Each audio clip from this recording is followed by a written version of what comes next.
2023년 2월 8일 말씀 사무엘상 9장 15절에서 27절 제목 왕에 대한 암시 왕을 세울 준비. 하나님은 하나님의 뜻을 이루시기 위해 부르시는 사람들이 있으며 그 사람들이 하나님의 말씀에 순종할 때 합력하여 선하신 하나님의 뜻을 이루게 됩니다. 아버지의 말씀에 순종하여 암나기들을 찾아 나선 사울은 사완의 말에 따라 선지자를 찾아 나섰고 사무엘을 만나게 됩니다. 그러나 사울이 사무엘을 만나기 하루 전에 하나님께서 사무엘에게 사울을 만나게 될 것인데 그를 이스라엘의 지도자로 삼으라.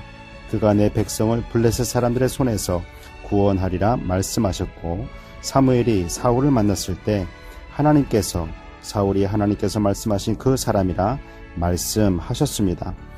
사람과의 만남들 가운데 특별히 하나님께서 그 만남을 이끌어 가시는 만남들이 있습니다. 자신들은 모르지만 하나님의 섭리입니다. 시간이 지난 후에야 하나님께서 이렇게 역사하셨구나 하면서 하나님의 섭리에 대해 영광을 돌리게 됩니다. 사울은 사무엘을 찾아간 것이지만 하나님께서 사울을 사무엘에게 보내신 것입니다. 사울은 사무엘이 누군지 알아보지 못하고 선견자의 집이 어디인지 물어봅니다. 사무엘은 자신이 사울이 찾는 선견자라 하면서 3일 전에 잃어버린 암나기들은 염려하지 말라, 찾았다라고 말해줍니다. 사무엘이 이렇게 사울에게 말하므로 그의 말을 사울이 신뢰하게 합니다. 왜냐하면 다음에 하는 말이 중요하기 때문입니다. 사무엘은 사울에게 온 이스라엘이 너와 내 아버지의 집을 사모하리라 라고 말합니다. 그렇지만 사울은 자신은 작은 지파 베냐민 사람이며 자기 지말은 베냐민 지파에서도 내놓을 것이 없는 미약한 가족이라 대답합니다. 하나님께서 쓰시는 사람의 특징이 사울에게서 나타납니다. 바로 겸손입니다. 아무리 강조해도 지나침이 없는 것이 있다면 그것은 겸손입니다. 하나님은 겸손한 자를 기뻐하시며 하나님 나라를 위해 귀하게 사용하십니다. 하나님은 왜 겸손한 사람을 사용하실까요?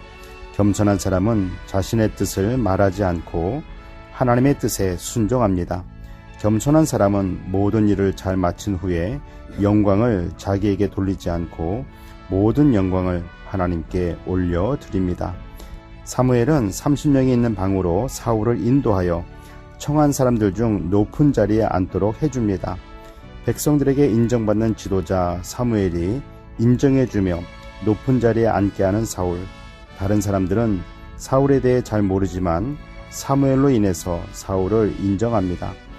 사람에게 인정받는 것과 하나님께 인정받는 것, 어느 것이 더 높고 안정된 인정일까요? 하나님께 인정받음입니다. 하나님의 종 사무엘을 통해 사울을 왕으로 세울 준비를 하시는 하나님의 손길은 섬세하면서도 정확합니다. 기도하겠습니다. 사랑의 하나님 아버지, 하나님 앞에서 항상 겸손하게 하셔서 하나님의 뜻에 순종하게 하옵소서. 사무엘이 하나님의 뜻에 따라 사울을 세움같이 하나님의 뜻에 따라 사람을 세우게 하옵소서. 우리의 주가 되시는 예수님의 이름으로 기도드립니다. 아멘.